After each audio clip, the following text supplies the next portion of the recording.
started in 2007. Really started by in the kind of the brainchild of our assistant general manager Michael Basich as the city's sustainability officer, and he wanted a new way to kind of communicate green principles and green types of stories out to the general public outside of your typical press releases and your other things of that nature. And so he said, what's the most cost-effective or widest reach that we can do? And so we looked into radio, and we've done over 140 shows, I believe, in terms of different green guests, all the way from Ed Begley Jr. to Philippe Cousteau Jr. and other individuals of that nature. So it's actually it's kind of wide-reaching, and we have a wide audience base. And one of the things that we try to do is we also capture this program, and not only do we cast it over the airwaves, but we also put it on greenriverside.com.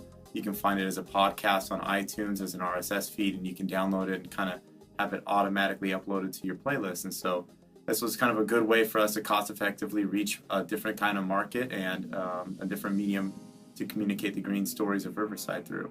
One of the things that it's always my favorite moments is when you're talking to a community member or when you're talking to a city council member in terms of doing a presentation, and they say, well, did you do this show over the Green Power Report, which is the name of the show? And it's always the kind of satisfactory, yes, this is getting out there. A lot of people listen to this, and it's kind of a fun type of feeling. So you never really know, but when you kind of get that kind of affirmation that those types of things are happening, it's actually very fun. What's great is that I think the original idea of the show was to explain what the city is doing to go green, right? We wanted to kind of get that message out there to say, Riverside Renaissance wasn't a $1.7 billion infrastructure program. It also includes huge bike lanes, park improvements, all these things that are sustainable, and people may not notice that.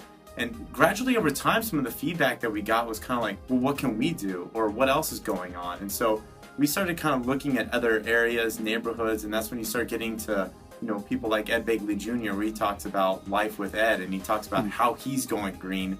And so it was kind of an opportunity for us to not only share what the city's doing, but also how you can participate and what other great programs are out there for you to take to your school, to start a community garden, and do any of these different types of green activities. We've had tons of local guests. We've had the city manager on there kind of talking about some of his direction. We've also had the mayor on there. We do this from time to time with all of our local officials, and we kind of reach out to them because it's an opportunity for people to know that their real thought process and that they're supportive of these efforts. And so I think our most recent show was our brand new mayor, Mayor William Rusty Bailey, and he was the first new mayor in the city of Riverside in 20 years. So this was an opportunity for him to kind of get out there and say, this is my perspective on green. I'm supportive of it, and kind of do this, kind of talk about his different green prerogatives. Yeah, I think the biggest safety belt that we have is that the show is actually pre-recorded kind of ahead of time. So we tell all of our participants, who call in or who are in the studio with us, that, hey, it's not that big of a pressure situation. If we mess up, we can do it. And we have only stopped the show one time, we're proud to say, and that is completely my fault. I asked a very specific number direct question that was pretty much impossible to answer. And so we kind of had a chuckle about it, and we kind of reformatted. But other than that, it's been a pretty flawless show, if you will.